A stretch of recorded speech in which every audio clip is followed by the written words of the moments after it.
Sometimes your dog isn't just your best friend, he's your lifeline. When everything else falls apart, when the divorce papers are signed and your career lies in ruins, that loyal companion becomes the one thing keeping you grounded. Matt Hargrove knew this truth better than most. After losing his wife, his house, and his job as an environmental forensics expert, he packed up what little remained and moved to Cedar Ridge with his golden retriever, Baxter. The quiet mountain town felt like a fresh start, a place where morning walks could mend a broken heart. Then Baxter came home limping, his paws swollen beyond recognition.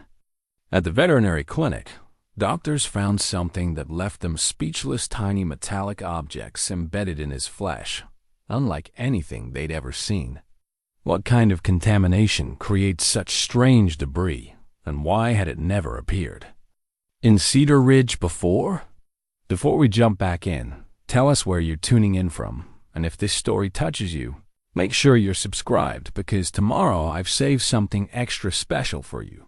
The divorce papers still sat in Matt Hargrove's truck, yellowed at the edges from 3 months of mountain sun streaming through the windshield.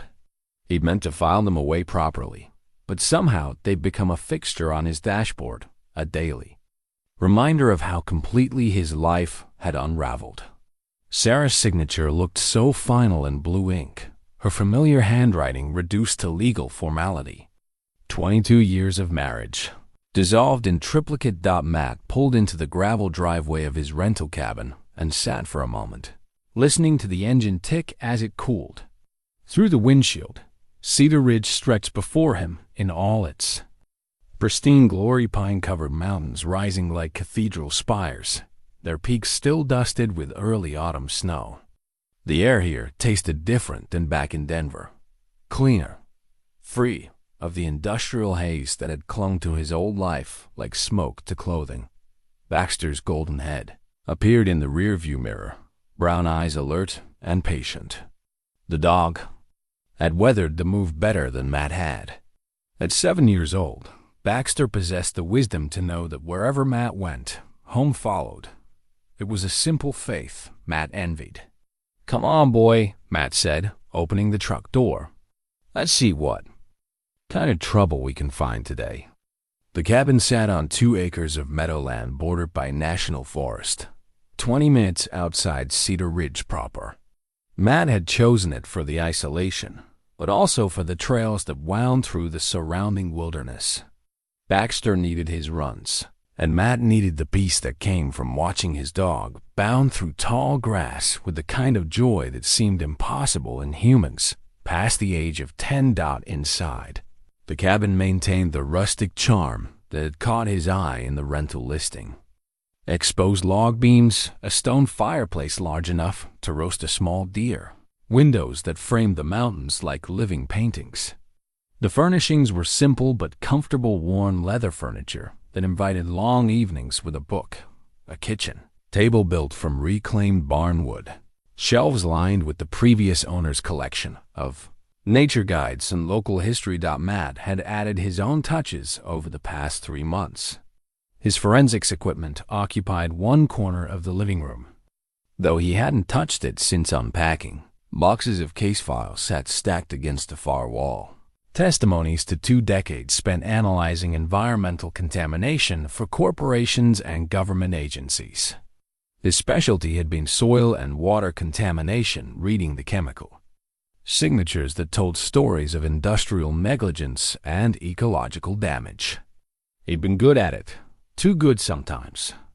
His reports had cost companies millions in cleanup costs and legal settlements, right up until the day his own company sold him out. Matt pushed that memory aside and focused on making coffee. The morning routine had become sacred French press, with beans from the local roastery, 2 cups because Baxter liked to lap at the foam, then a walk to plan their day. Simple pleasures for a life that had grown suddenly, mercifully simple. The phone rang as he was measuring coffee grounds. Sarah's number flashed on the screen. Matt let it go to voicemail, as he had for the past week. Whatever she wanted to discuss, division of remaining assets, forwarding mail, The official end of their shared life could wait. He'd come to Cedar Ridge to heal, not to pick at fresh wounds. Outside, morning mist clung to the meadow grass like spider webs heavy with dew. Baxter emerged from his inspection of the property line, tail wagging with the news that all boundaries remained secure. The dog had appointed himself guardian of their small kingdom, a role he took seriously despite his gentle nature. "Ready for town?" Matt asked, scratching behind Baxter's ears. The dog's tail intensified its rhythm. Baxter loved their trips into Cedar Ridge, loved the attention from shopkeepers and the possibility of dropped food outside the bakery. Cedar Ridge had been founded as a logging town in the 1880s, but tourism and outdoor recreation now kept it alive. Main Street stretched for 6 blocks, lined with businesses that served both locals and the steady stream of hikers, hunters, and weekend warriors who came seeking mountain authenticity. The hardware store still mixed paint by hand. The bakery made donuts before dawn. The single traffic light at the town center was more tradition than necessity. Matt parked outside Mountain Veterinary Clinic, a neat building with blue shutters and flower boxes that somehow managed to look both professional and homey. Dr. Sarah Chun had moved here from San Francisco 5 years ago, trading a lucrative practice treating pampered pets for the challenge of caring for working dogs, ranch horses, and the occasional wildlife rescue. Matt had liked her immediately. She possessed the quiet competence of someone who'd found her calling. "Morning, Matt," called a voice from across the street. Emma Rodriguez stood outside the Cedar Ridge Public Library, keys in hand, ready to open for the day. She was somewhere in her 50s, with silver-streaked hair and a kind of warm smile that made strangers feel like old friends. As the town librarian, she served as unofficial keeper of local knowledge, dispensing book recommendations along with gossip, weather reports, and gentle advice. "Morning, Emma. Beautiful day. Always is when you've got that handsome fellow with you." She nodded toward Baxter, who had positioned himself strategically near the bakery's outdoor tables. "How's the settling in coming along?" "Good days and bad days," Matt answered honestly. Emma had that effect on people. She invited truth without demanding details. "Well, if you need anything, and I mean anything, you know where to find me. This town takes care of its own." That was Cedar Ridge in a nutshell, Matt had learned. A place where neighbors still looked out for each other, where the hardware store would let you pay next week if money was tight, where the sheriff knew everyone's name and most of their business. It felt like stepping back in time, or maybe stepping sideways into the America people claimed no longer existed. The morning crowd at Granny's kitchen included the usual suspects, ranchers grabbing coffee before heading out to check cattle, retirees solving the world's problems over eggs and bacon, a table of hunters comparing notes from the previous day's expedition. Matt had earned his place among them through simple persistence.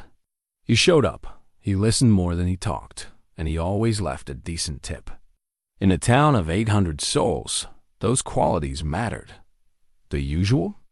asked Linda, the waitress who'd been working the morning shift since the Clinton administration. She already had the coffee pot in hand. "Just coffee today. And maybe a plain biscuit for Baxter." "Coming right up, honey." Matt took his regular table by the window and watched the town come alive.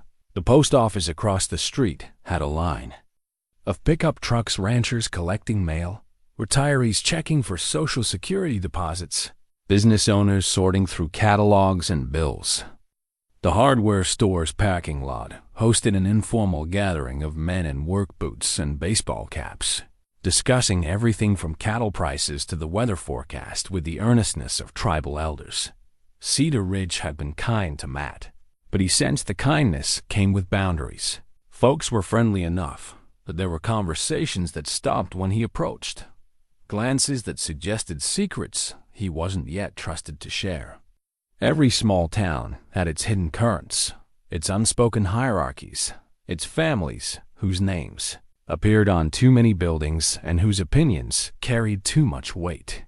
The Whitmore family seemed to fall into that category. Their name was everywhere. Whitmore Insurance, Whitmore Real Estate, Whitmore Mining and Equipment. 3 generations of Whitmores had shaped Cedar Ridge, and their influence showed in everything from the layout of Main Street to the selection of the town council. Matt had learned to nod politely when their name came up in conversation, but something in people's expressions suggested the family's prominence came with complications. More coffee? Linda appeared with the pot, interrupting his thoughts. Please, you settling in okay out at the Henderson place? It's perfect. Quiet enough for Baxter and me to figure out what comes next. Linda nodded approvingly. Sometimes a man needs time to sort things out. Lord knows this old town's seen plenty of folks show up needing a fresh start. Most of them find what they're looking for, one way or another. That was the closest anyone had come to acknowledging that Matt was running from something. Cedar Ridge attracted wounded souls, divorced men, widowed women, burned-out executives seeking simpler lives. The town absorbed them without judgment, offering the kind of anonymity that came from everyone minding their own business. Matt finished his coffee and collected Baxter, who had charmed a half-eaten muffin from an elderly tourist. The dog wore the satisfied expression of a successful negotiator. Their next stop was the hardware store, where Matt had been slowly accumulating the tools needed to maintain the cabin. The owner, Carl Peterson, possessed encyclopedic knowledge of everything from plumbing to elk migration patterns. He'd taken Matt under his wing with the patience of a man who remembered being new himself. What's the project today? Carl asked, wiping his hands on a shop apron that had seen decades of honest work. Thinking about putting in a garden next spring. Figured I should start planning now. Smart man. Soil up your way needs work too. Much clay. You'll want to bring in some compost, maybe some sand to improve drainage. Carl paused, studying Matt with the calculating look of someone making a decision. You know, if you're serious about staying, there's something you should understand about this valley. Matt waited, sensing the weight of whatever was coming. Some folks around here might tell you the land's always been perfect, that nothing bad ever happened to spoil it. That's not exactly true. Back in the 80s and 90s, there were some questionable business practices. Mining operations that didn't always follow the rules. Most of it got cleaned up, but if you're planning to grow food, you might want to test your soil first. The words hung in the air between them, heavy with implication. Carl had just shared something important, something that explained the subtle tensions Matt had been sensing. Any particular areas I should be concerned about? Matt asked carefully. Carl glanced around the empty store, then leaned closer. Let's just say that if I were you, I'd avoid anything downstream from the old Whitmore operations. Water flows downhill, and so does everything else. Matt drove home with Carl's words echoing in his mind. The old forensics investigator in him recognized the signs, the careful phrasing, the glance around the empty store, the way information was shared as advice rather than accusation. Cedar Ridge had environmental secrets, and those secrets were connected to the Whitmore family. Back at the cabin, he found himself staring at the boxes of case files, feeling the familiar pull of curiosity that had defined his career. But that was his old life, the life that had betrayed him. He'd come to Cedar Ridge to escape the complications of environmental politics, not to create new ones. Baxter solved his dilemma by dropping a tennis ball at his feet, tail wagging with the eternal optimism that believed all human problems could be solved by a good game of fetch. Matt smiled despite himself and picked up the ball. You're right, boy. Some things are more important than old secrets. They spent the afternoon playing in the meadow, with Baxter racing across the grass in pursuit of the ball and Matt slowly, remembering what it felt like to live in the present moment. The mountain air carried the scent of pine and wildflowers, untainted by the industrial odors that had defined his previous life.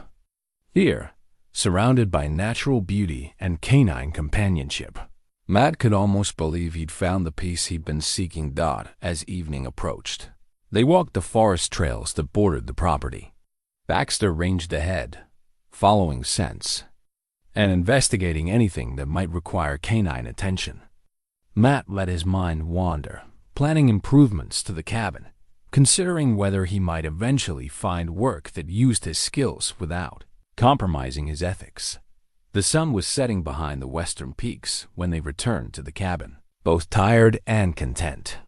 Matt opened a beer and settled into the leather chair by the fireplace, while Baxter claimed his spot on the rug.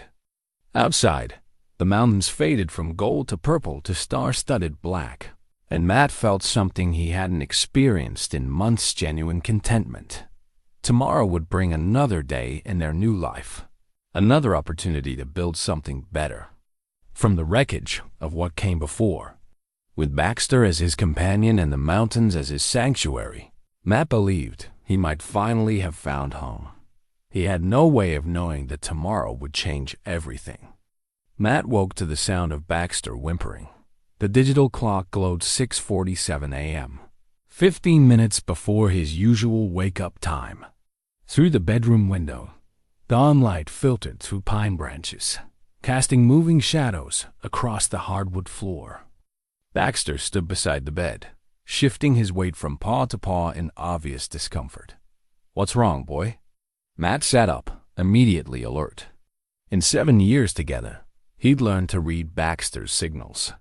This wasn't the whimper of a dog who needed to go outside. This was pain. Baxter lifted his left front paw, holding it suspended above the floor. Even in the dim light, Matt could see the swelling. The paw had ballooned to nearly twice its normal size. The golden fur stretched tight over what looked like fluid retention. "Jesus, Baxter." Matt was out of bed and kneeling beside the dog in seconds. "What happened to you?" Baxter's tail wagged weakly, his trust in Matt absolute despite his obvious discomfort. When Matt gently touched the swollen paw, Baxter pulled back with a sharp yelp. Okay. We're gonna get you help right now." Matt threw on clothes and helped Baxter into the truck, his mind racing through possibilities. Snakebite was his first thought, but they were well into autumn and most snakes would be preparing for winter dormancy. Spider bite seemed more likely, though he'd never seen swelling this severe from a spider. Maybe Baxter had stepped on something sharp, causing infection. The drive to the veterinary clinic took forever and no time at all. Matt found himself talking to Baxter constantly, offering reassurances that probably comforted him more than the dog. "We're almost there, boy. Dr. Chun will know what to do. She's seen everything." The clinic wasn't scheduled to open for another hour, but Matt pounded on the front door until lights came on in the back office. Dr. Sarah Chun appeared in scrubs and a lab coat, her black hair pulled back in a practical ponytail. She took one look at Baxter's condition and gestured them inside. "How long has he been like this?" she asked, helping Matt lift Baxter onto the examination table. "I found him this way 20 minutes ago. He was fine when we went to bed last night." Dr. Chen's hands moved over Baxter's paw with practiced efficiency, her expression growing more concerned as she worked. "The swelling is localized but severe. No obvious puncture wound on the surface. Let me get some x-rays." The next 30 minutes passed in a blur of medical procedures. Dr. Chun took x-rays from multiple angles, drew blood samples, and used a magnifying glass to examine every inch of Baxter's paw. Throughout it all, Baxter remained remarkably calm, as if he understood that these humans were trying to help him. "Matt," Dr. Chen said finally, her voice carrying a note he'd never heard before, "I need you to look at something." She led him to the examination table where she'd placed several small objects on a white towel. Under the bright medical lights, Matt could see they were metallic fragments, each no bigger than a grain of rice. But these weren't random pieces of metal. They had a distinctly manufactured appearance, with precise edges and what looked like microscopic engravings. "These were embedded in Baxter's paw pad," Dr. Chun said. I've never seen anything like them. They're not natural. Someone made these. Matt picked up one of the fragments with tweezers, holding it close to the light. His forensics training kicked in automatically, cataloging details. The metal appeared to be some kind of alloy, possibly aluminum-based, but with an unusual gray-green tinge. The surface showed signs of corrosion, but the etched patterns remained clearly visible. "How many pieces?" he asked. "7 so far, but I think there might be more." The X-rays show additional foreign objects deeper in the tissue.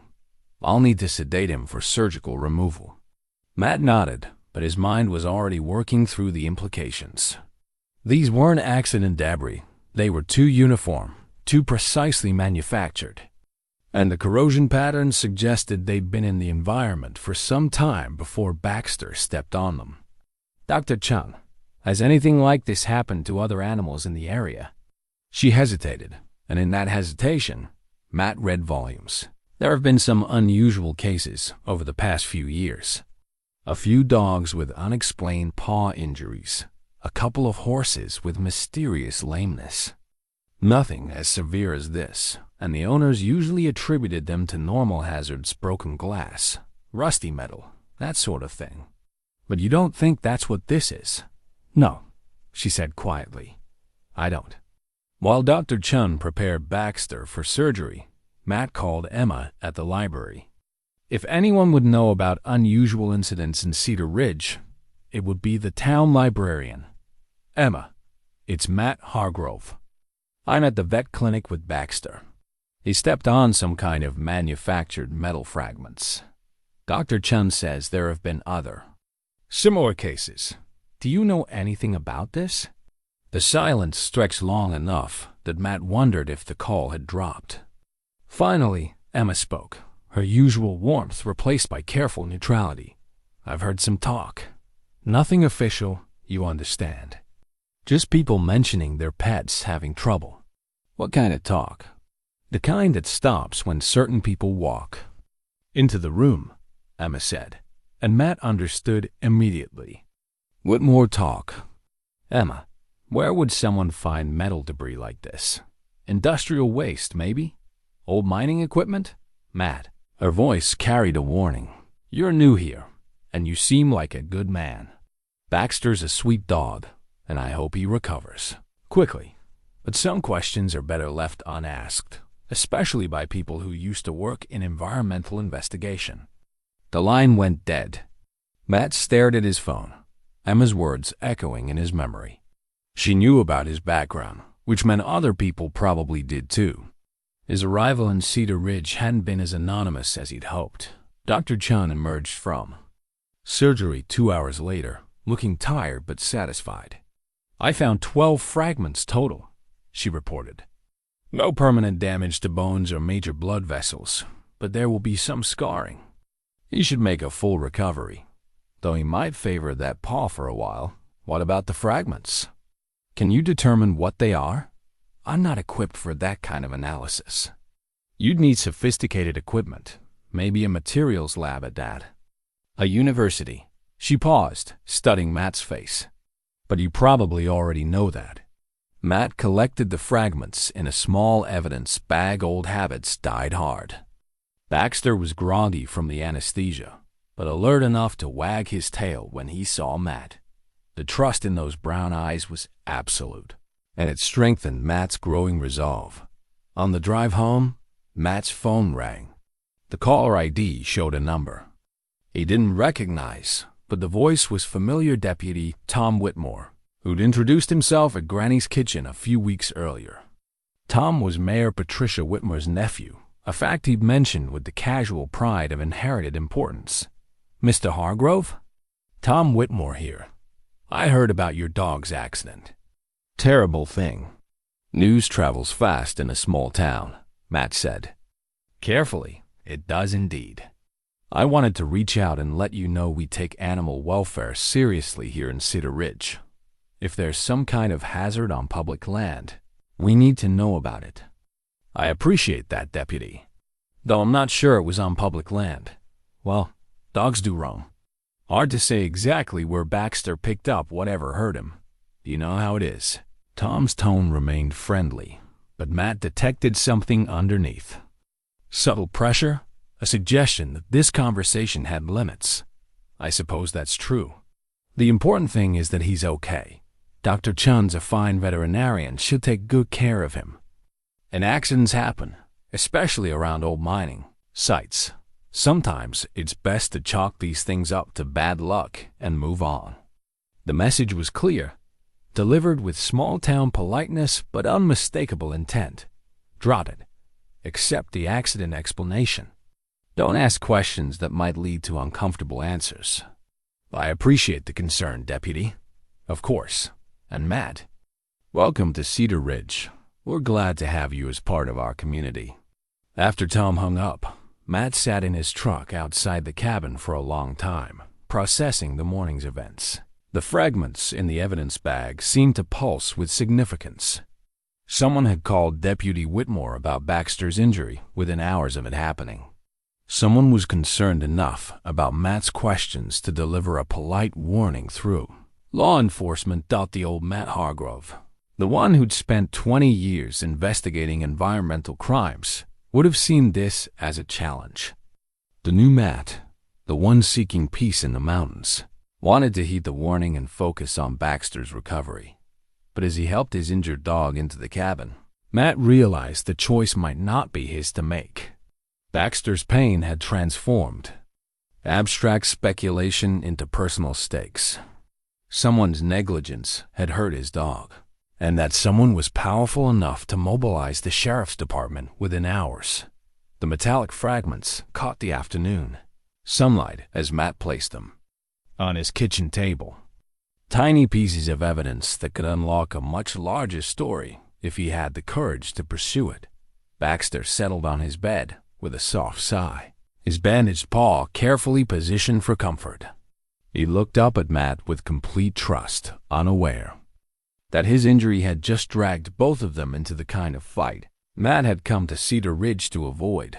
But maybe some fights were worth having. The Cedar Ridge Public Library occupied a brick building that had served the community for over a century. Originally, the town hall, it retained the solid dignity of frontier architecture, tall windows, thick walls, and the kind of craftsmanship that suggested permanence. Emma Rodriguez had been its guardian for 15 years, transforming it from a sleepy repository of outdated books into a vital community resource. Matt arrived at opening time the next morning, Baxter moving carefully on his bandaged paw bud, insisting on coming along. The dog's presence often opened doors that might otherwise remain closed, and Matt sensed he'd need every advantage in the conversations ahead. Emma looked up from sorting return books, her expression cautious. "How's our patient doing?" "Better. Dr. Chun says he should make a full recovery." Matt placed the evidence bag on the circulation desk. "I was hoping you might help me understand what these are." Emma studied the metallic fragments through the plastic, her fingers tracing the bag's edges without touching the contents. "You're determined to pursue this. Someone's negligence hurt my dog. I'd like to know who. And if I told you it was better to let sleeping dogs lie?" Emma's attempt at humor fell flat. "Sorry, poor choice of words." "Then I'd respectfully disagree." Matt pulled up a chair, settling in for a longer conversation. "Emma, I spent 20 years investigating environmental contamination. I know when I'm looking at industrial waste, and I know when people are trying to cover something up." Emma walked to the library's front window, checking the empty street before pulling the blinds closed. "What I'm about to show you never left this building. Understood?" Matt nodded. Emma led him to a back room filled with filing cabinets and storage boxes. "Local history," she explained, most of it donated by families cleaning out attics and basements. "Official documents, newspaper clippings, photographs, the kind of primary sources that painted pictures official histories often omitted." "What do you know about Cedar Ridge's economic history?" Emma asked, pulling out a thick folder. "Logging, then tourism. Pretty typical mountain town evolution." That's the Chamber of Commerce version. Emma spread documents across a reading table. The real story includes 20 years of mining operations that officially never happened. The papers told a complex tale. In the 1980s, Patricia Whitmore's father had quietly purchased mineral rights throughout the valley, using a network of shell companies to avoid triggering environmental reviews. The operations had been small-scale but intensive, extracting rare earth elements for electronics manufacturing. Rare earths, Matt muttered, studying a geological survey report. That explains the metallic fragments. Rare earth mining produces exactly this kind of waste. The operations were supposed to be temporary, Emma continued. Extract what was easily accessible, restore the land, move on. But restoration costs money, and Henry Whitmore was never one to spend unnecessarily. Matt found a folder labeled Environmental Concerns filled with letters to the editor, complaints to county commissioners, and reports of unusual animal deaths. The pattern was clear: a handful of concerned citizens raising questions, their complaints dismissed or buried in bureaucratic procedures. This is from 1994, Matt said, holding up a veterinary report. A rancher's cattle died after drinking from Whitmore Creek. The necropsy found heavy metal poisoning. Frank Morrison lost 30 head that summer. He tried to sue, but the Whitmores had lawyers and expert witnesses. Frank had veterinary bills and a mortgage. What happened to him? Sold his ranch to Patricia Whitmore 2 years later. Moved to Montana, last I heard. The documents painted a picture of systematic environmental damage, covered up through wealth, influence, and strategic intimidation. Henry Whitmore had died in 1998, leaving the cleanup to his daughter Patricia. Instead of remediation, she'd chosen concealment, buying affected properties, pressuring officials, and ensuring that uncomfortable questions went unanswered. How long has this been going on? Matt asked. 30 years, more or less. Patricia's more sophisticated than her. Father, she understands public relations and political pressure. But the underlying problem never went away. Matt photographed key documents with his phone, building a digital archive of evidence. The forensics investigator in him was fully awakened now, cataloging connections and identifying gaps in the record. Emma, why are you showing me this? Yesterday, you warned me to drop it. Emma sat heavily in a wooden chair that creaked under her weight. Because I'm tired of watching good people get hurt. Dr. Chun's a friend. She's been quietly treating contamination, symptoms for years, never able to do more than patch up the damage. And because you might be the first person with the skills to actually do something about it. The first person stupid enough, you mean? Maybe, but Baxter's not the first dog to get hurt, and he won't be the last unless someone stands up to the Whitmores. Matt left the library with more questions than answers, but also with a growing sense of purpose. The drive home took him past the turnoff to Whitmore Creek, and on impulse, he pulled over to investigate. The creek ran clear and cold, looking pristine in the afternoon sunlight, but Matt's trained eye caught details that would escape casual observation. The absence of aquatic insects, the sparse vegetation along the banks, the odd coloration of rocks in the stream. Baxter sniffed cautiously at the water's edge, his instincts apparently warning him away from drinking. Smart dog. Matt collected water samples in glass jars from his forensics kit, labeling each with GPS coordinates and timestamps. Further upstream, he found what he was looking for: a concrete structure hidden among the trees, cracked and stained with decades of weather. Industrial runoff had carved channels in the surrounding soil, creating miniature canyons that led directly to the creek. The metallic fragments were everywhere once he knew how to look. They glittered among the pine needles, mixed with ordinary forest debris like deadly confetti. Matt photographed everything, collected samples, and began to understand the scope of the contamination. His phone buzzed with an incoming call. Dr. Chun's number appeared on the screen. "Matt, I just had a visit from Deputy Whitmore. He seemed very interested in Baxter's case. What did he want to know? Whether I'd filed an official report, whether I'd determined the cause of the injury, whether you'd mentioned any theories about the source of contamination." Dr. Chun's voice carried tension Matt hadn't heard before. I told him I was still investigating, that it was too early for conclusions. Did he seem satisfied with that answer? He suggested that sometimes the best medical practice was to focus on treatment rather than speculation. He was very polite about it. Matt understood the subtext. Dr. Chun was being warned to stay quiet, just as Emma had tried to warn him. The Whitmore family's reach extended everywhere: law enforcement, local business, even medical professionals. "Dr. Chun, I think I know what hurt Baxter. And I think there are other animals at risk. Matt, be careful. This town has ways of dealing with people who ask too many questions."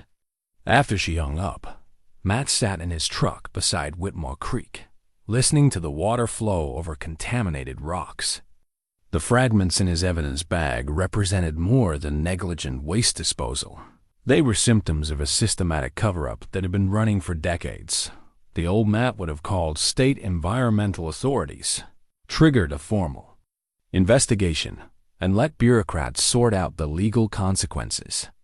But the old Matt had learned the hard way that bureaucrats could be bought, investigations could be buried, and whistleblowers could find themselves unemployed and unemployable. This time would be different. This time, he had skin in the game, an injured dog, and a growing anger at the casual cruelty of people who valued profit over everything else. Baxter limped back to the truck, ready to go home.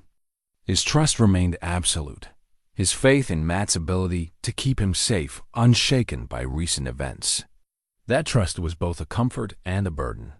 Matt had come to Cedar Ridge seeking peace, but peace apparently wasn't an option. The Whitmores had made sure of that the moment their contamination hurt his dog. The war was just beginning. The note was waiting on Matt's windshield when he emerged from the hardware store 3 days later, held in place by the wiper blade like a parking ticket. Plain white paper, no envelope. The message printed in block letters that revealed nothing about the sender's identity. "Stop digging or face consequences. Some stones are better left unturned." Matt looked around the parking lot, but saw only the usual collection of pickup trucks and SUVs belonging to ranchers and weekend tourists. Whoever had left the note was long gone, dissolved back into the small-town anonymity that made everyone a potential suspect. Baxter sensed his tension, pressing closer as they walked back to the truck. The dog's recovery was progressing while he'd graduated from limping to a slight favor of his injured paw, but his protective instincts had sharpened. Baxter now positioned himself between Matt and strangers, hackles rising at unexpected sounds. That evening, Matt returned to Whitmore Creek, under cover of darkness. He'd spent the intervening days researching rare earth mining operations, studying contamination patterns, and developing a systematic approach to documenting the environmental damage. The note had only strengthened his resolve. Anonymous threats meant he was getting close to something important. Baxter refused to stay in the truck this time, his protective instincts overriding his usual obedience. The dog moved carefully through the underbrush, his injured paw hampering but not stopping his determined patrol of their perimeter. Matt's headlamp revealed details invisible during daylight visits. The contamination extended much further than he'd initially realized. Metallic debris scattered throughout the forest floor, stunted vegetation marking the boundaries of underground contamination plumes, and an odd absence of normal forest sounds that suggested wildlife had learned to avoid the area. The concrete structure proved to be part of a larger complex hidden among the trees. Following a barely visible access road, Matt discovered the remains of what had once been a processing facility: concrete pads where machinery had been mounted, settling ponds filled with decades of accumulated sediment, and storage areas where Metal containers had leaked their contents into the surrounding soil. "Jesus," Matt whispered, playing his light over the scene. This wasn't casual dumping. This was industrial-scale environmental crime. Baxter growled low in his throat, and Matt immediately killed his headlamp. They stood motionless in the darkness, listening for whatever had triggered the dog's warning. After several tense minutes, Matt heard the distant sound of a vehicle engine, headlights flickering through the trees along the access road. They retreated deeper into the forest, Baxter's injured paw making their progress slow and awkward. Matt's mind raced through possibilities: security patrol, late-night dumping operation, or someone coming to investigate his presence. None of the options were good. The vehicle stopped near the processing facility, and Matt heard car doors slam. Voices carried through the still air, too distant for words, but close enough to confirm multiple people. Flashlight beams swept the area where Matt had been working, methodical and professional. "They know we were here," Matt whispered to Baxter. The dog's ears remained pricked forward, tracking the intruder's movements with the focused attention of a predator. They waited in the cold darkness for over an hour before the vehicle departed. Matt's legs cramped from crouching behind a fallen log, and Baxter's breathing had grown labored from the stress of extended alertness. When silence finally returned to the forest, they made their careful way back to the truck. The drive home felt like a retreat from enemy territory. Matt's hands shook slightly on the steering wheel, not from fear, but from the adrenaline rush of confirmed danger. Someone was monitoring the contamination site, which meant someone knew about his investigation. Back at the cabin, Matt spread his photographs across the kitchen table, comparing them with the historical documents Emma had shared. The pattern was clear. Henry Whitmore had built his processing facility in a location that maximized convenience while minimizing oversight.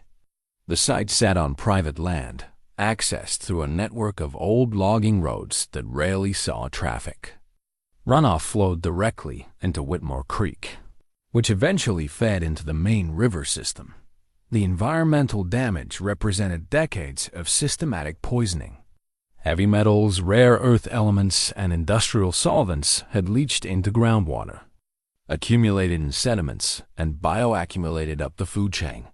Every animal that drank from contaminated sources, every plant that grew in poisoned soil, became part of a vast web of ecological destruction. Baxter's injury was just the most recent symptom of an ongoing catastrophe. Matt's phone rang at midnight. Unknown number, but he answered anyway. "This is a friendly warning," said a voice he didn't recognize, electronically distorted, probably run through a voice changer app. "Drop your investigation or face serious consequences. You're new here, so you get one free pass. After this, things get unpleasant." "Who is this?" "Someone who knows you've been asking questions you shouldn't ask, visiting places you shouldn't visit. Someone who knows you live alone in a cabin 20 minutes from town with only an injured dog for protection." The line went dead. Matt stared at his phone, processing the implications. They knew where he lived. They'd been watching him closely enough to know about Baxter's condition, and they were escalating from anonymous notes to direct threats. He checked the cabin's locks, drew the curtains, and positioned himself where he could watch the driveway through a gap in the blinds. Baxter settled beside his chair, both of them on guard duty now. The next morning brought no visitors, but Matt's sense of security was permanently shattered. Someone powerful enough to coordinate surveillance and issue credible threats wanted him to stop investigating, which meant his investigation was threatening something valuable enough to fight for Dot at Granny's kitchen. The usual morning crowd seemed different, conversations that stopped when he entered, glances that lingered too long, a general atmosphere of tension that hadn't existed before. Word of his nocturnal activities had apparently spread through Cedar Ridge's informal communication. Network.Emma wasn't at her usual table by the window. Linda, the waitress, seemed nervous, spilling coffee while pouring his cup and avoiding eye contact. Even Carl Peterson from the hardware store, normally friendly and talkative, gave Matt a curt nod before turning back to his conversation with other ranchers. The message was clear. Matt had crossed an invisible line, and the community was choosing sides. Dr. Chun called as he was finishing breakfast. "Matt, I need to see you at the clinic, privately." He found her in the examination room, looking haggard and worried. "I received some pressure yesterday," she said without preamble. "Mayor Whitmore visited personally, along with Deputy Tom. They were very concerned about my handling of Baxter's case." "What kind of pressure?" "The kind that mentions business licenses and regulatory compliance. The kind that suggests my practice might face unexpected difficulties if I'm not more careful. About patient confidentiality and public statements." Matt felt anger rising in his chest. "They threatened your business." Politely, professionally, with smiles and expressions of community concern, Dr. Chun pulled out a manila folder. "But before they can shut me up completely, you need to see this." Inside the folder were veterinary records going back 5 years, dozens of cases involving unexplained injuries, unusual symptoms, and mysterious illnesses in local animals. The pattern was unmistakable once assembled in one place.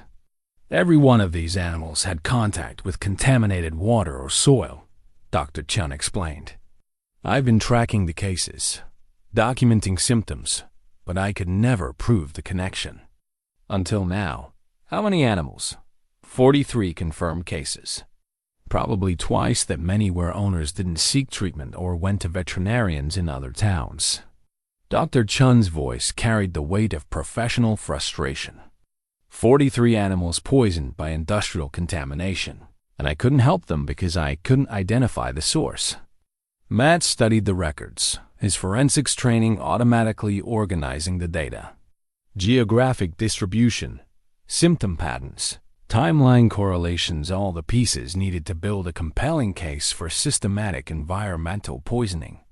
"Dr. Chun, this is evidence of ongoing criminal activity. We need to get this to state environmental authorities." "With what protection?" Mayor Whitmore made it clear that my cooperation with any outside investigation would be seen as a betrayal of community trust. Dr. Chun's laugh held no humor. "Trust. They'd poison our animals for 30 years, then talk about trust." Matt left the clinic with copies of the veterinary records and a growing understanding of the stakes involved. The Whitmore family wasn't just covering up past mistakes. They were actively suppressing evidence of ongoing environmental crimes. The contamination continued to spread. Animals continued to suffer, and anyone who tried to expose the truth faced economic and personal retaliation. But Matt also left with something else: absolute moral clarity. The anonymous threats, the community pressure, the systematic intimidation of professionals trying to do their jobs, all of it proved that the Whitmores knew exactly what they were doing and exactly how much harm they were causing. Baxter rode silently in the passenger seat, his injured paw a constant reminder of the personal stakes involved. The dog's trust remained unshaken, but Matt's innocence about Cedar Ridge was gone forever. He'd come seeking peace and found a war between truth and power, justice and corruption, community and conspiracy. The Whitmores had made their position clear. Now Matt had to decide how far he was willing to go to protect not just his dog, but all the animals and people being slowly poisoned by decades of environmental crime.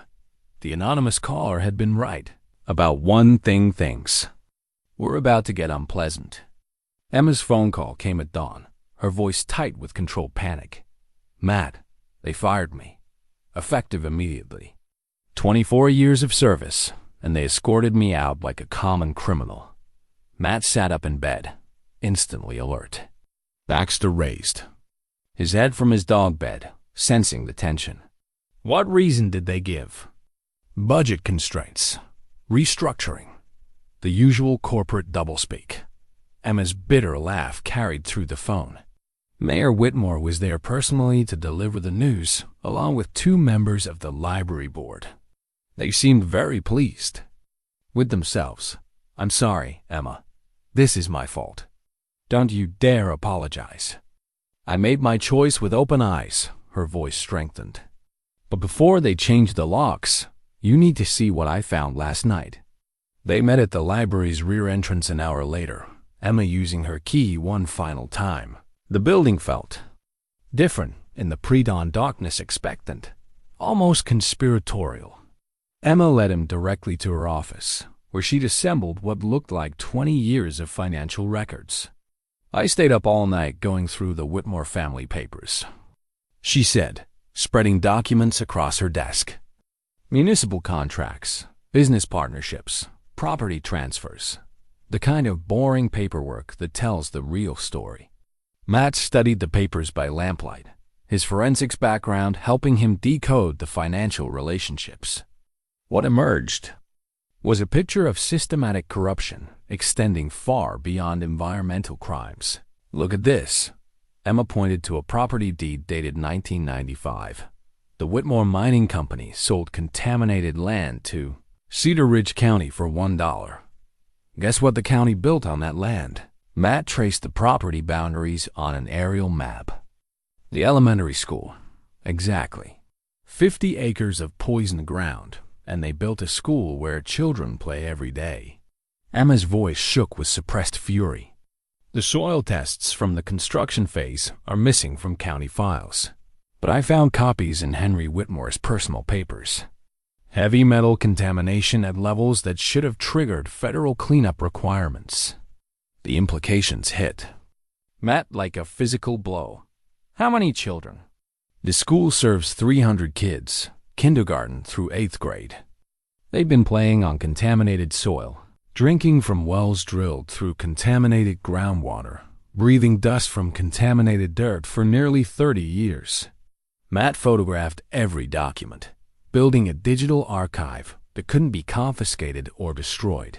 The paper trail revealed a web of complicity involving county commissioners, school board members, and state officials, all of whom had received campaign contributions, consulting contracts, or outrights from the Whitmore family. "There's more," Emma said, pulling out a leather-bound ledger. Henry Whitmore kept meticulous records of every payment, every favor, every piece of leverage he accumulated. His daughter inherited more than mining rights. She inherited a corruption network that reaches all the way to the state capitol. The ledger read like a textbook on institutional corruption. Payments to environmental inspectors who filed favorable reports. Contributions to judges who ruled against contamination lawsuits. Consulting contracts for legislators who opposed environmental regulations. 3 decades of systematic subversion of every institution designed to protect public health and environmental safety. "Emma, this is enough to bring down half the government officials in the state. Which is why Patricia Whitmore feels so secure. She's not just covering up environmental crimes. She's protecting an entire network of corruption that implicates people in every level of government." Matt's phone buzzed with an incoming call. Sarah's number appeared on the screen, his ex-wife, calling for the 2nd time this week. He let it go to voicemail, but the reminder of his old life felt ominous. "I have to ask," Emma said, watching him silence the phone.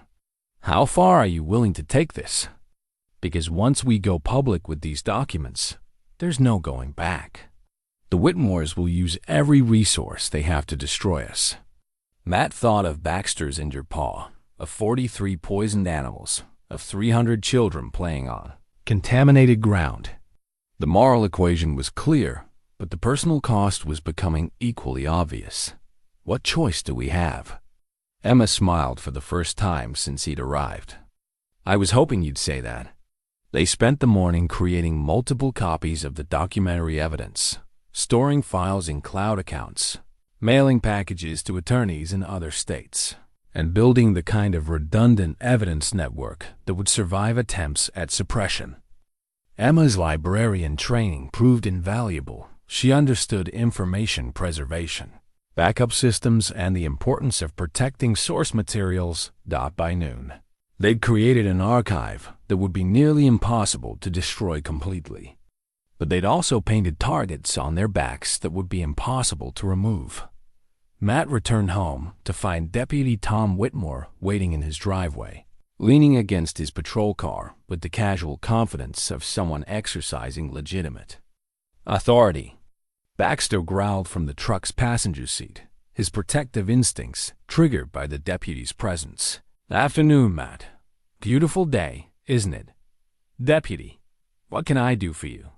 "Just wanted to check in, see how you're settling into our community. I've been hearing some concerning reports about your activities." Matt kept his expression neutral. "What kind of reports?" "Trespassing on private property, disturbing environmental sites without proper permits, making wild accusations about respected local businesses." Tom's smile never wavered. The kind of behavior that suggests someone might be having trouble adjusting to small-town life. "I wasn't aware I needed permits to walk in the forest." "Depends on whose forest you're walking in. The Whitmore family owns considerable acreage in this valley, and they're very particular about unauthorized visitors." Tom pushed himself off the patrol car, his hand resting casually on his gun belt. "There's also the matter of your harassment of local professionals. Dr. Chun filed a complaint about your pressure tactics regarding your dog's medical records." Matt felt anger flare, but kept his voice steady. "Dr. Chun and I have a professional relationship regarding my pet's care." "Had, past tense. She's decided she can no longer provide services for your animal. Conflict of interest, you understand." "Something about your tendency to make unfounded accusations about industrial contamination." The message was clear. They'd gotten to Dr. Chun, probably through the same combination of threats and economic pressure they'd used on Emma. Matt was being systematically isolated, his support network dismantled piece by piece. "Is there anything else, Deputy?" "Just a friendly reminder that Cedar Ridge is a peaceful community. We like to keep it that way. People who can adapt to our way of life sometimes find it's better to move on." Tom's smile broadened. "Of course, that's entirely their choice. We'd never want anyone to feel unwelcome." After the deputy left, Matt sat in his truck for a long time, processing the escalating pressure. They were moving faster than he'd expected, cutting off his local resources and allies before he could build momentum for his investigation. Baxter whined softly, sensing Matt's distress. The dog's faith remained absolute, but Matt wondered how much longer he could protect that innocence. The Whitmores weren't just covering up environmental crimes. They were waging psychological warfare against anyone who threatened their control. His phone finally buzzed with Sarah's voicemail.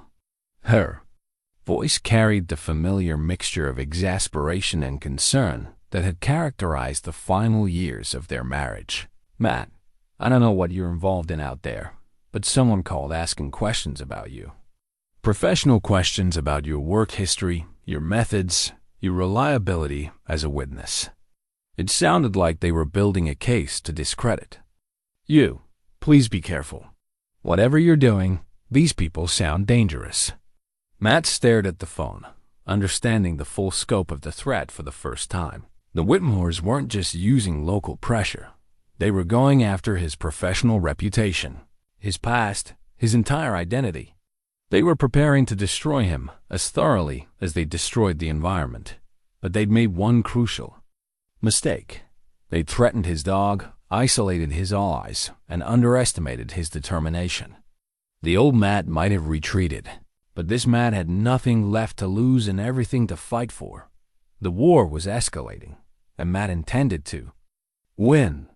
The soil sample results arrived via encrypted email at 3 a.m., sent by Dr. Jennifer Walsh at Colorado State University's Environmental Science Lab.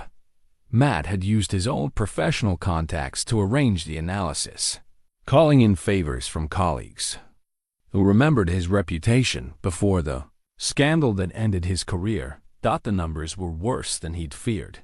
lead concentrations at 40 times the safe limit, mercury levels that would trigger federal cleanup requirements, rare earth elements, in concentrations that indicated industrial dumping on a massive scale. The contaminated soil represented an environmental disaster that should have made national headlines decades ago. Doc Matt printed the report and studied it by lamplight, Baxter sleeping fitfully at his feet. The dog's recovery continued, but he'd developed a nervous habit of checking and rechecking his bandaged paw, as if the injury might return without warning. Dr. Walsh had included a personal note with the technical analysis. Matt, these contamination levels are among the worst I've seen in 20 years of environmental testing. Whatever's happening in your valley, it's not natural and it's not recent. Someone has been dumping industrial waste for decades. Be careful, soil this toxic doesn't happen by accident, and people don't ignore it without powerful reasons. The validation felt good, but it also meant Matt was carrying evidence that could destroy lives and careers throughout Colorado's environmental regulatory system. Every official who'd ignored reports, every inspector who'd filed false documents, every politician who'd taken Whitmore money was now at risk of exposure. His phone rang before dawn. Unknown number.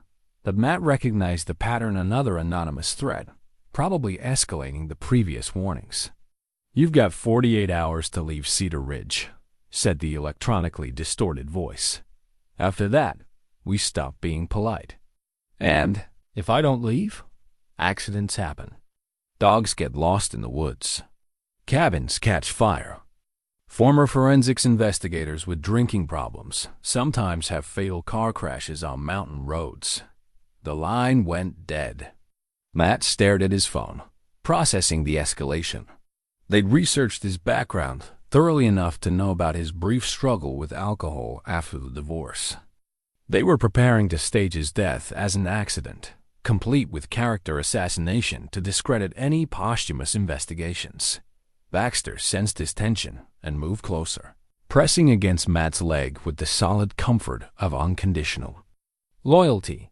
The dog's presence strengthened his resolve.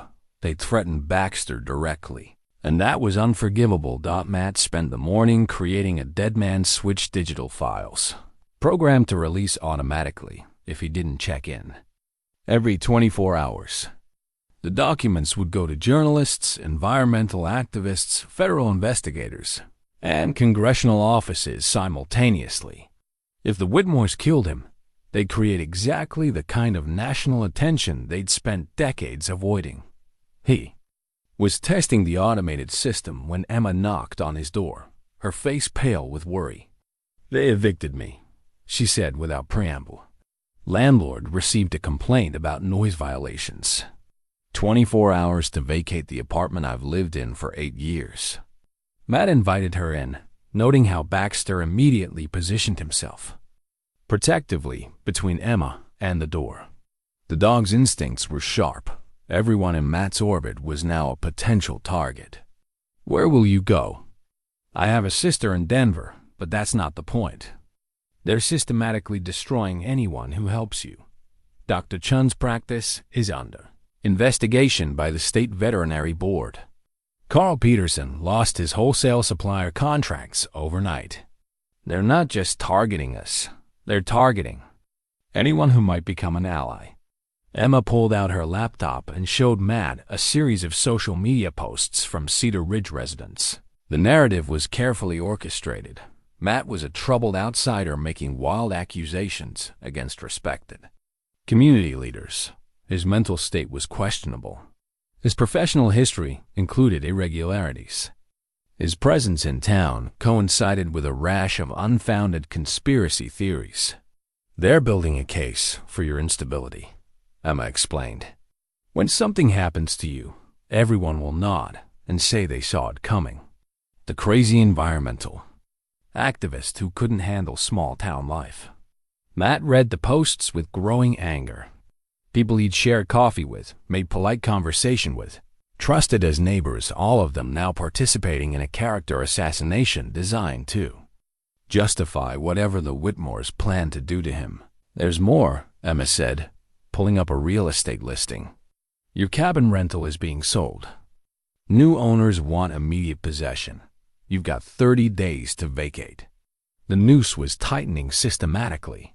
Soon Matt would have no place to live, no local allies, and no credibility if he tried to present his evidence to authorities. The Whitmores had perfected the art of destroying their enemies without leaving fingerprints. Emma, I want you to leave town today. Get to Denver, stay with your sister, and don't come back until this is over. I'm not abandoning you. This isn't abandoning. This is strategic withdrawal. They want to isolate me, make me desperate, force me into a mistake that justifies whatever they've planned. Matt stood and began pacing, his mind working through possibilities. But they're making their own mistakes. They're moving too fast, involving too many people. Conspiracies work best when they're small and invisible. Emma studied his face. You have a plan. The beginning of one. They want me gone in 48 hours, which means they're planning something for Wednesday night. That gives us 2 days to force their hand. How? Matt pulled up the soil analysis on his laptop. By taking this public in a way they can't suppress. They've spent decades controlling local media, local officials, local institutions. But they can't control national, environmental organizations, or federal regulatory agencies. He explained his idea simultaneously releasing the documentary evidence to multiple national outlets, triggering federal investigations that couldn't be suppressed through local influence, and creating a media firestorm that would make his suspicious death a national scandal. It's risky, Emma said. If we miss with the timing, if they stop the story from breaking, then we're no worse off than we are now. They've already decided to kill me. The only question is whether we can make that decision cost them everything they've built. Emma nodded slowly. What do you need me to do? They spent the afternoon preparing a media blitz designed to overwhelm the Whitmores' ability to suppress information. Press releases to environmental reporters. Document packages to federal investigators.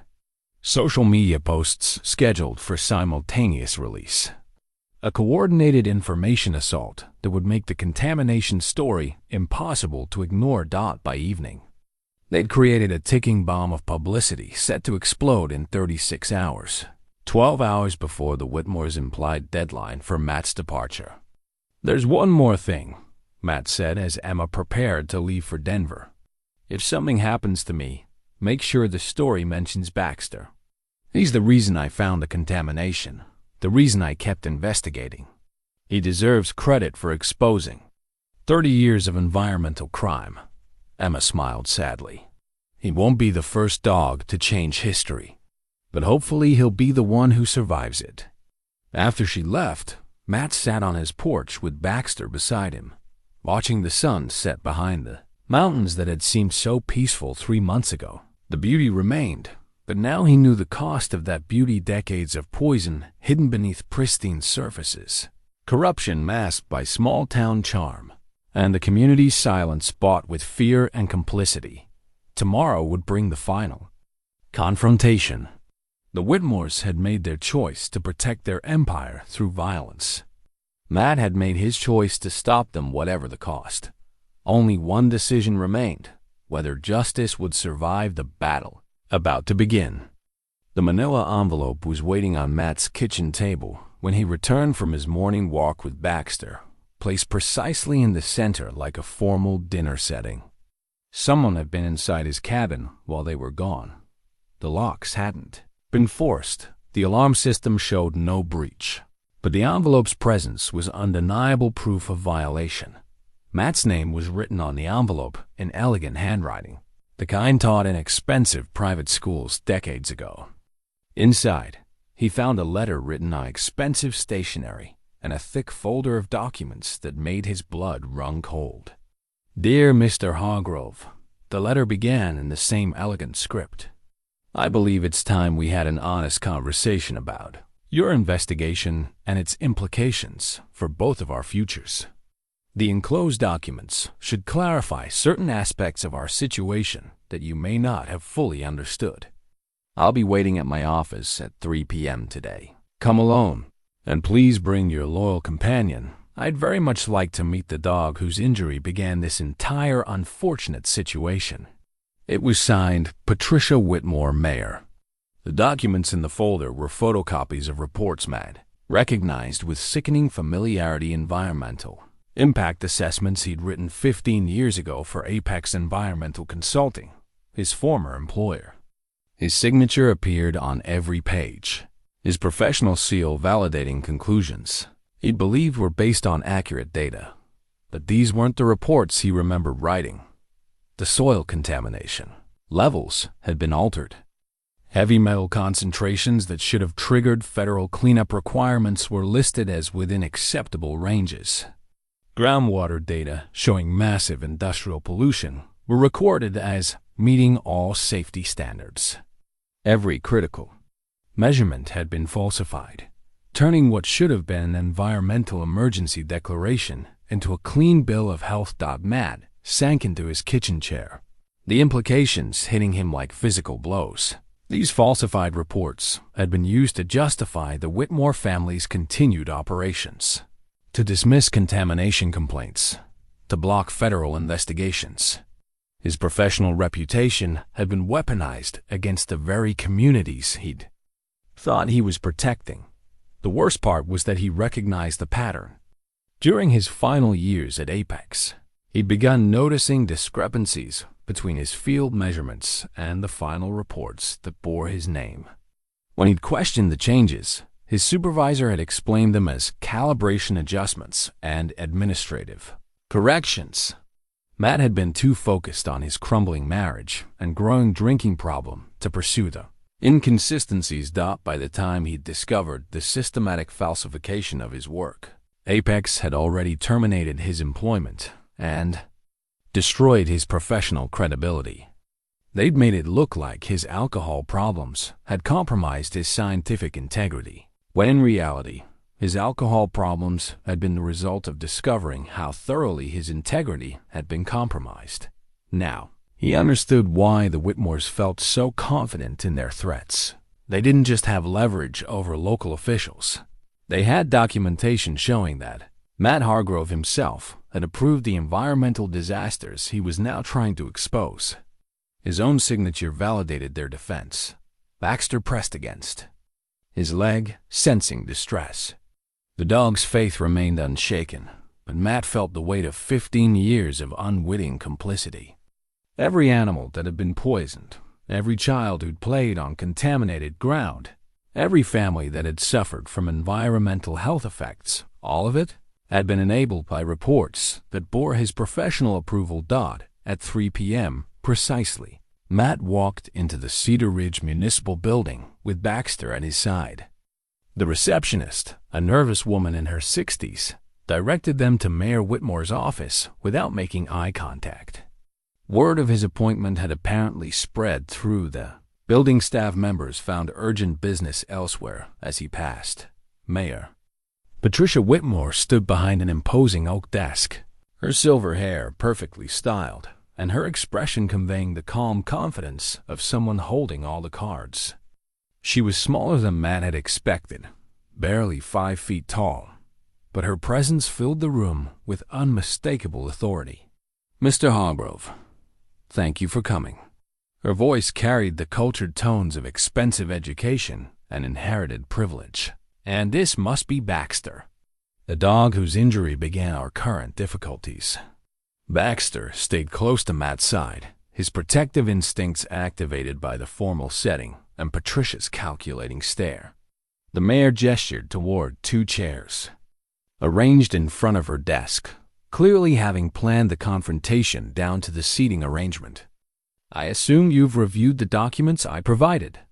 "I've reviewed them." Matt's voice was steady despite his inner turmoil. "Those aren't the reports I wrote." "Oh, but they are. Your signature, your professional seal, your company letterhead. Legally and professionally, those reports represent your expert opinion on the environmental conditions in our valley. Patricia moved to a file cabinet and withdrew another folder. Would you like to see the originals? The ones you actually submitted before my family's attorneys had them .ified. She spread Matt's original reports across her desk documents, showing massive environmental contamination, urgent cleanup recommendations, and warnings about ongoing public health threats. His authentic work varied for 15 years, while falsified versions provided legal cover for continued environmental crimes. Your former employer was very cooperative, Patricia continued.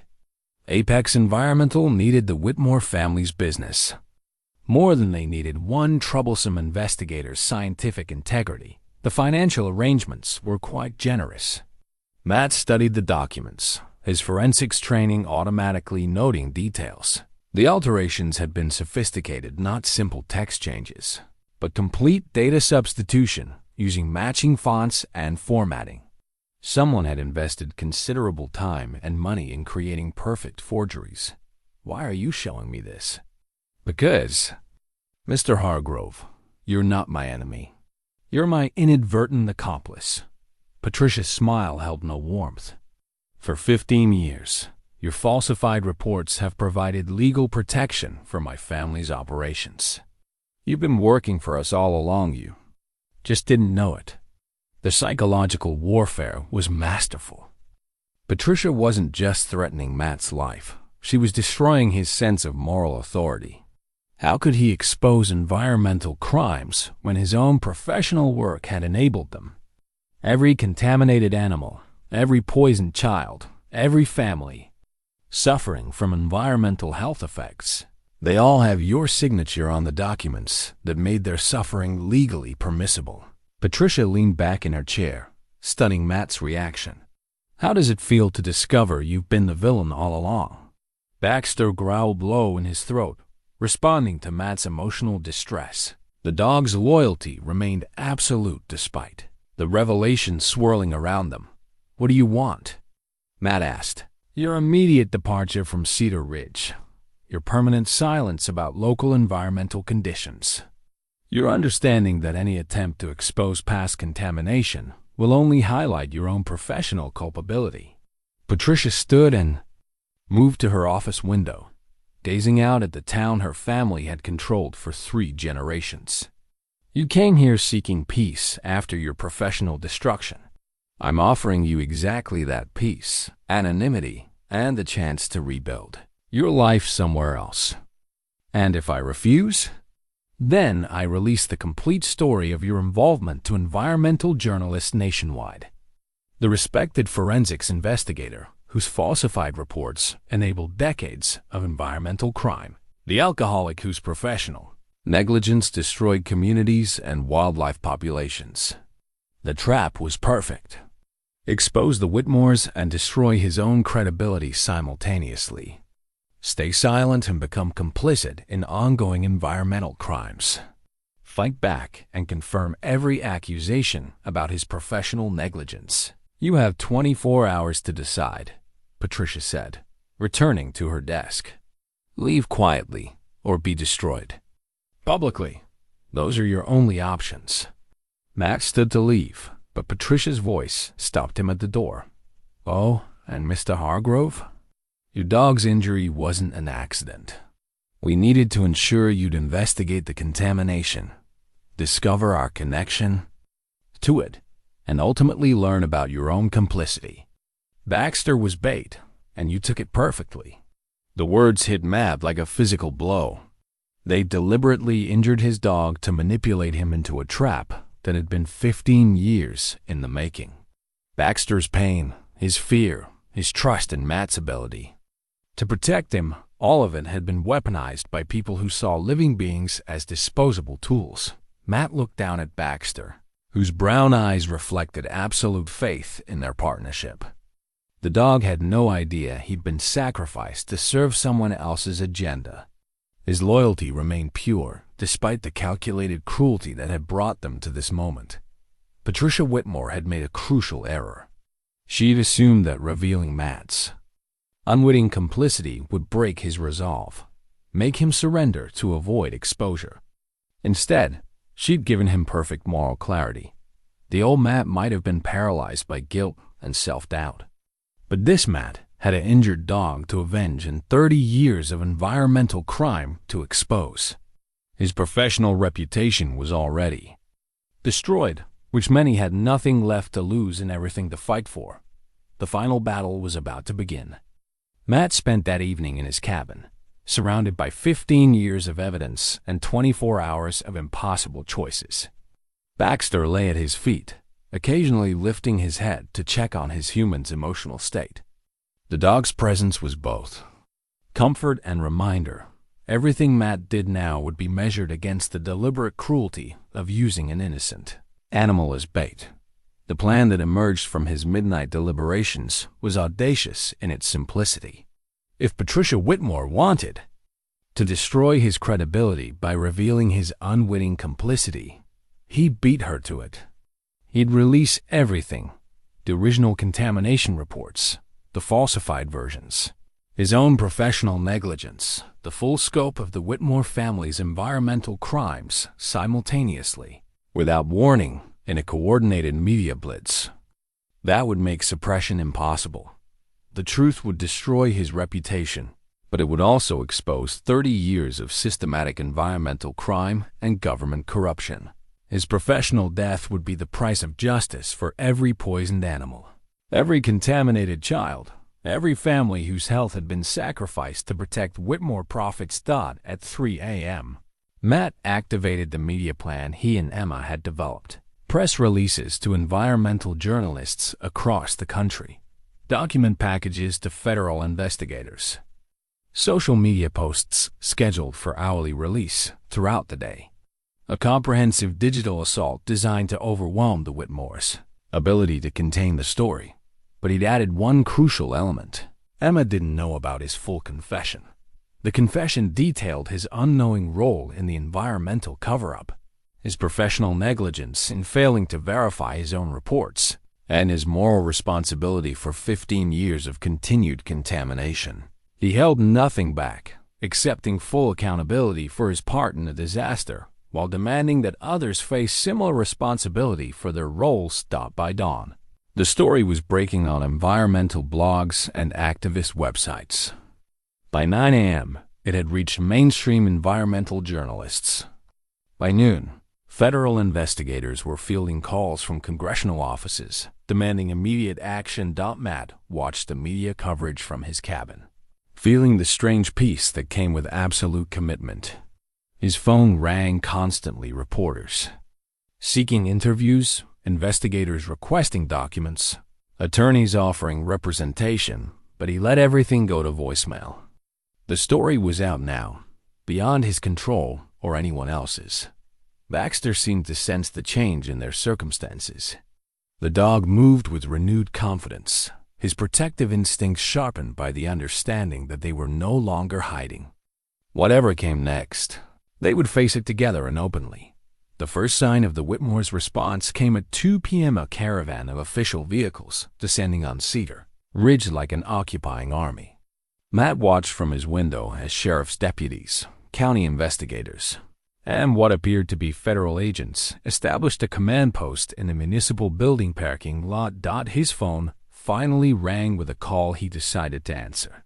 Agent Lisa Park from the EPA's Criminal Investigation Division. Mr. Hargrove, I'm reviewing the documents you released this morning. We need to talk immediately. I'm at my cabin, 2547 Mountain View Road. We'll be there in 30 minutes. And Mr. Hargrove? Thank you for your honesty about your own involvement. That kind of transparency will be crucial for our investigation. Matt spent those 30 minutes preparing for what might be his final hours of freedom. He gathered the physical evidence. He'd collected soil samples, water tests, metallic fragments from Baxter's paw, and organized them for transfer to federal investigators. If he was going to prison for his professional negligence, he'd make sure the evidence survived to prosecute others. Agent Park arrived with 2 other federal investigators and a warrant to search the cabin. She was younger than Matt had expected, maybe 35, with the focused intensity of someone accustomed to complex environmental crime cases. Before we begin, she said, I need to clarify your status. Are you a subject of this investigation or a cooperating witness? Both, I assume. My falsified reports enabled ongoing environmental crimes, even though I didn't know they'd been altered. Agent. Park studied his face, apparently assessing his sincerity. Mr. Hargrove, we've been investigating Apex Environmental Consulting for 2 years. Your case is the missing piece we needed to understand their systematic fraud operations. The revelation stunned Matt. The EPA had been building a case against his former employer, and his public confession had provided the final evidence they needed to prove systematic falsification of environmental reports across multiple states. Apex sold fraudulent environmental clearances to dozens of corporations and municipalities. Agent Park continued. Your reports for the Whitmore family are part of a pattern involving hundreds of contaminated sites and millions of dollars in fraud. Matt provided the agents with everything: his original reports, the falsified versions, his correspondence with Apex supervisors, his growing suspicions about data alterations. The agents worked with methodical efficiency, photographing documents and bagging evidence with the precision of a major criminal investigation. What about the Whitmores? Matt asked as the agents prepared to leave. Mayor Whitmore is being arrested as we speak, along with 6 county officials, 3 state regulators, and 12 Apex environmental employees. Agent Park smiled grimly.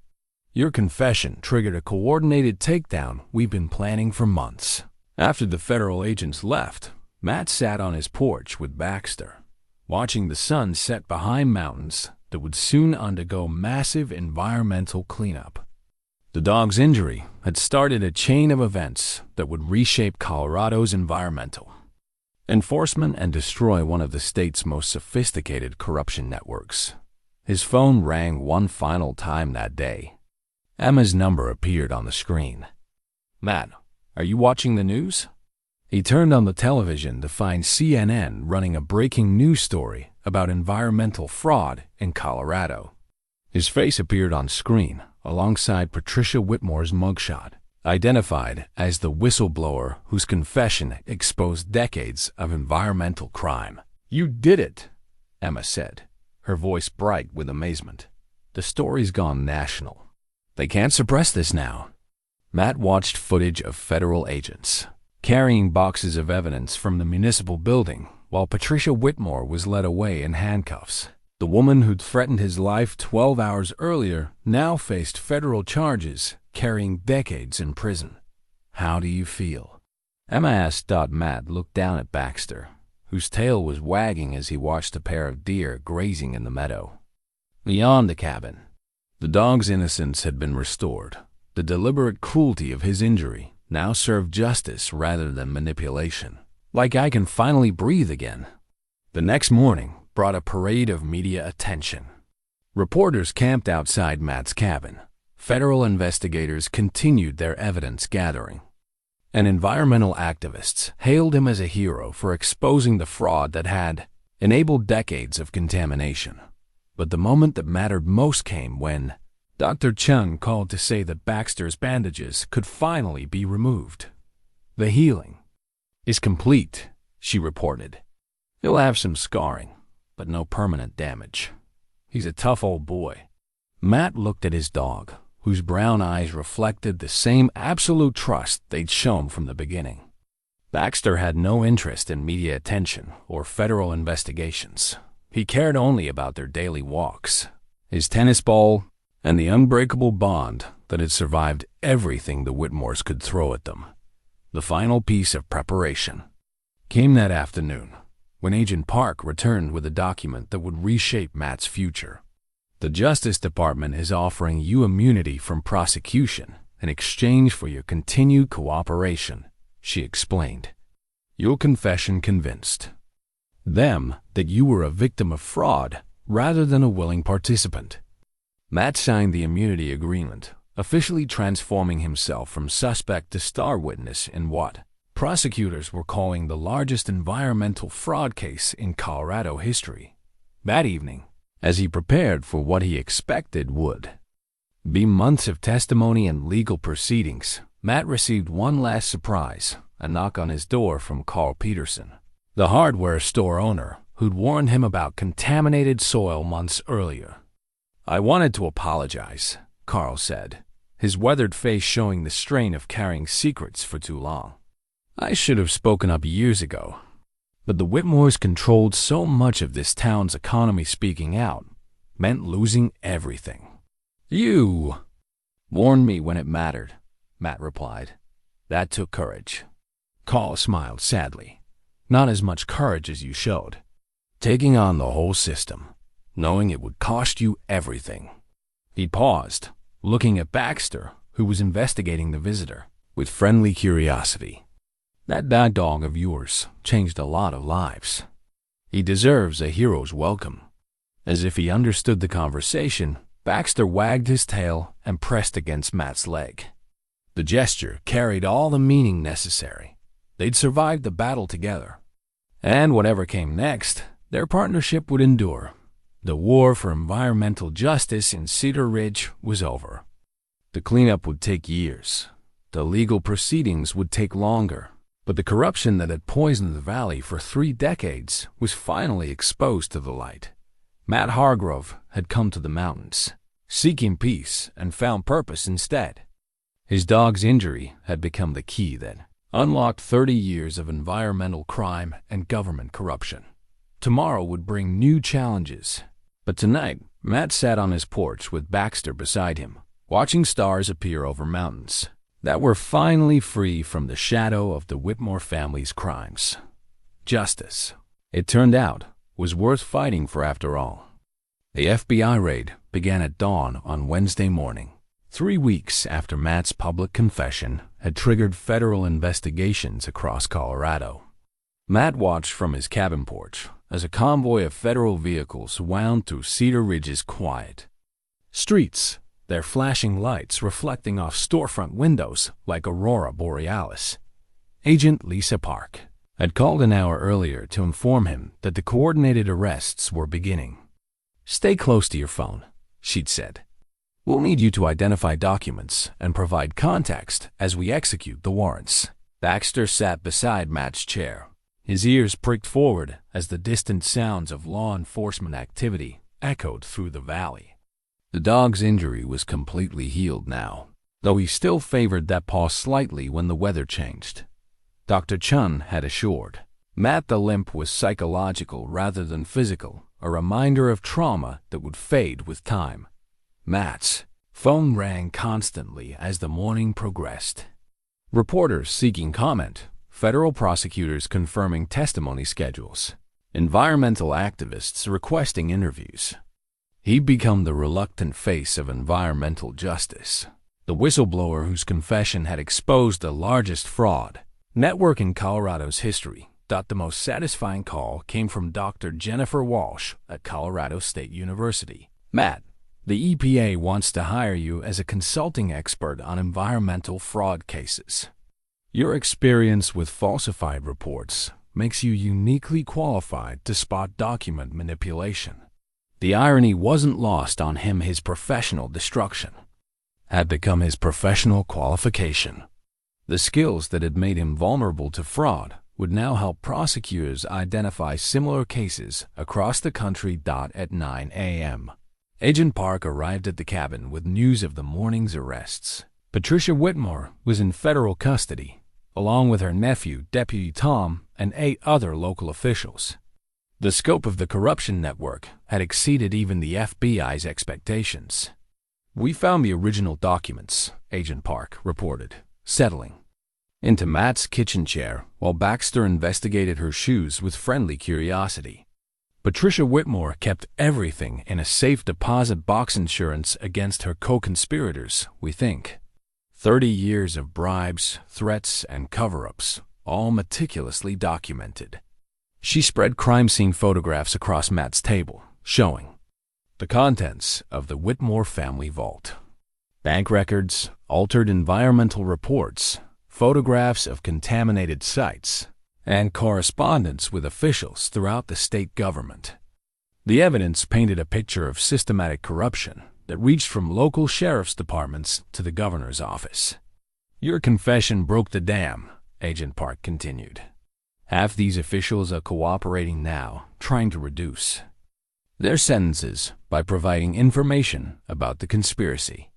Matt studied the photographs, recognizing his own falsified reports among the evidence. Seeing them in the context of a federal crime scene felt like closure. The documents that had tormented him for weeks were now weapons of justice. What about the environmental cleanup? The EPA is declaring the entire valley a Superfund site. Full remediation, federal funding, independent oversight. It'll take 10 years and $200 million. But we're going to undo 30 years of contamination. The magnitude of the cleanup effort was staggering. Soil replacement at the elementary school, groundwater treatment throughout the valley, wildlife habitat restoration, health monitoring for affected residents. The Whitmore family's environmental crimes would cost taxpayers hundreds of millions of dollars to correct, but the human cost was harder to quantify. Dr. Chung had identified over 200 cases of potential environmental health effects among Cedar Ridge residents, cancer clusters, neurological disorders, developmental problems in children, families who'd lived their entire lives drinking contaminated water, breathing polluted air, eating food grown in poisoned soil. "There will be a victim compensation fund," Agent Park assured him. "Federal resources to provide medical care and financial support for everyone affected by the contamination." Matt's phone rang with a call from Emma, who'd returned to Cedar Ridge to witness the arrests. Her voice carried a mixture of satisfaction and sorrow. "They're loading boxes of evidence from the library," she reported. 30 years of documents I never knew existed, hidden in a storage room I didn't have access to. All the proof we needed, sitting 50 feet from my desk for 15 years. The cover-up had been more sophisticated than any of them had realized. The Whitmores hadn't just corrupted officials and falsified reports. They'd infiltrated every institution in Cedar Ridge, creating parallel information systems that hid the truth from their own community. "Emma, how are people responding?" "Mixed reactions. Some folks are angry about being lied to for decades. Others are worried about property values and business impact. A few are still defending the Whitmores, saying this will destroy the town's economy." The community's response reflected the complexity of small-town corruption. The Whitmore family had been both exploiters and employers, both criminals and community pillars. Their arrest would save lives and protect the environment, but it would also eliminate jobs and disrupt social relationships that had shaped Cedar Ridge for generations. Matt understood the ambivalence. His own feelings toward his former employer remained complicated. Anger at the deception mixed with gratitude for the career opportunities. Resentment about the fraud balanced against respect for colleagues who'd been deceived just as thoroughly as he had been. By afternoon, the scope of the federal operation was becoming clear. Arrest warrants had been executed in 4 states. Apex Environmental Consulting's offices were under federal control.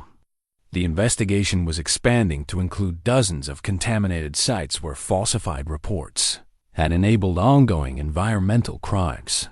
Matt's phone rang one final time that day, displaying a number he hadn't seen in months. Sarah, his ex-wife, calling from Denver. "I saw you on the news," she said, her voice carrying emotions he couldn't identify. "I'm proud of you, Matt.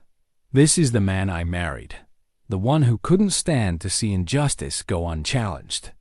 The call lasted only a few minutes, but it provided closure Matt hadn't realized he needed.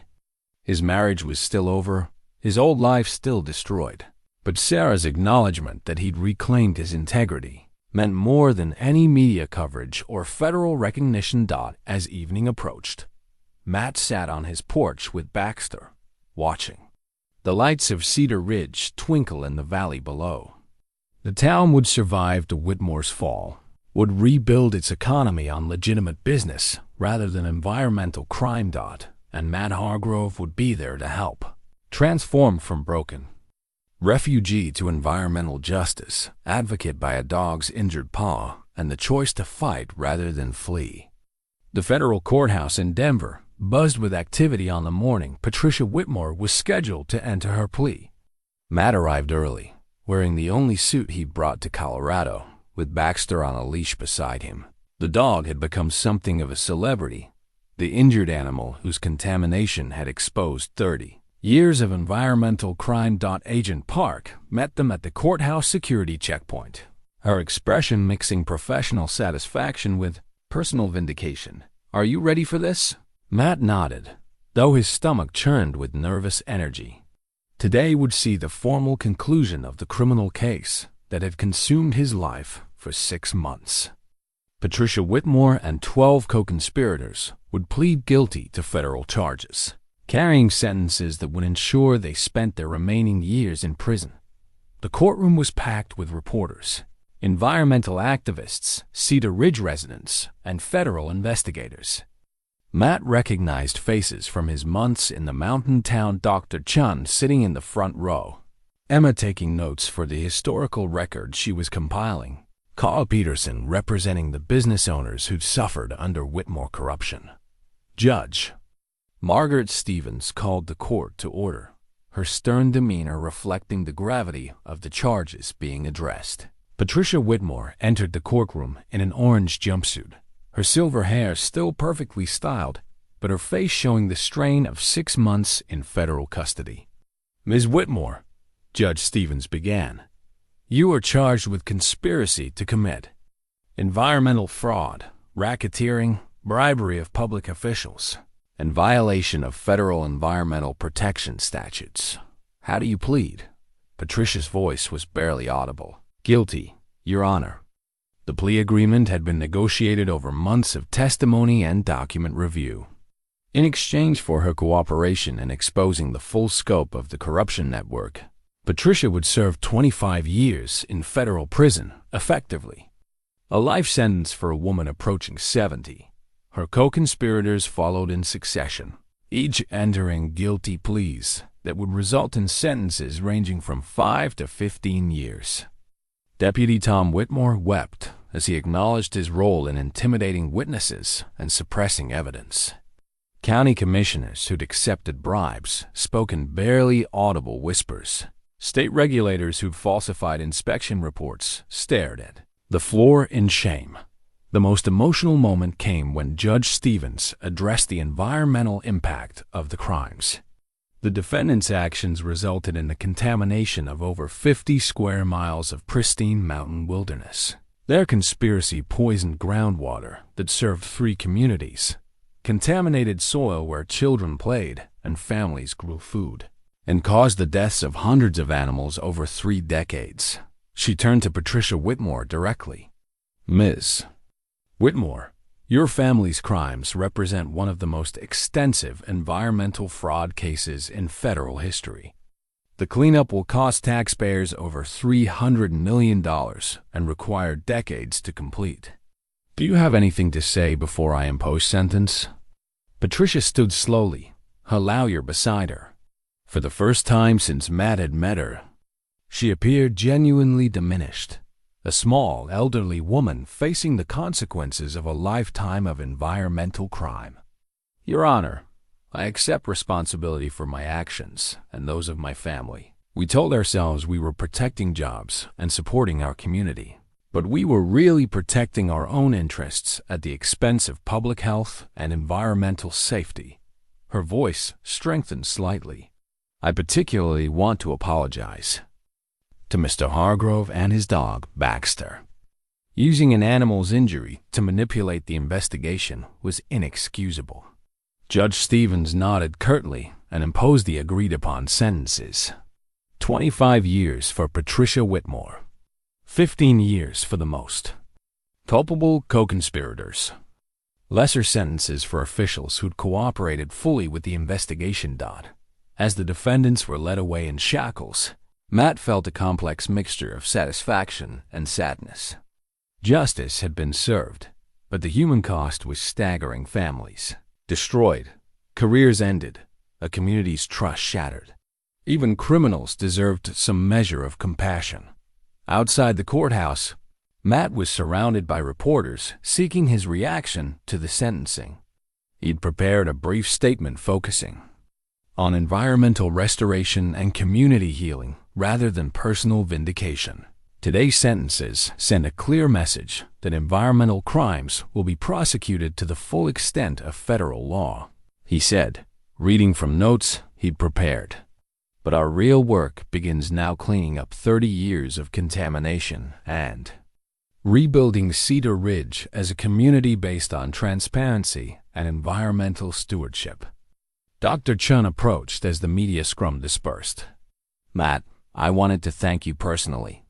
Without your investigation, we'd still be treating poisoned animals without understanding the source of their suffering.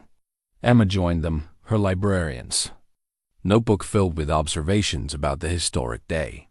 The EPA wants me to serve as community liaison for the cleanup project.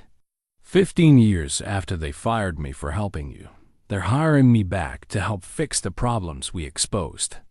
The irony wasn't lost on any of them. Matt's professional destruction had led to his rehabilitation as an environmental consultant. Emma's firing had positioned her perfectly to guide the community through environmental restoration.